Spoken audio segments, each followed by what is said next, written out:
ये देखिए इस प्लेट की लाइन को बिल्कुल लेवल में सेट कर दिया गया है और इसको भी इस तरीके से सेट किया जाएगा थोड़ी देर में।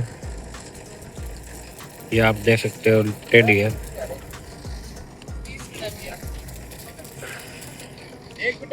और ये पिलर वाली लाइन को भी सेट कर दिया गया है।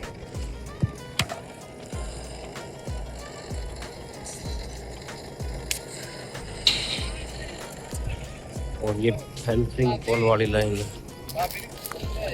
कौन है आई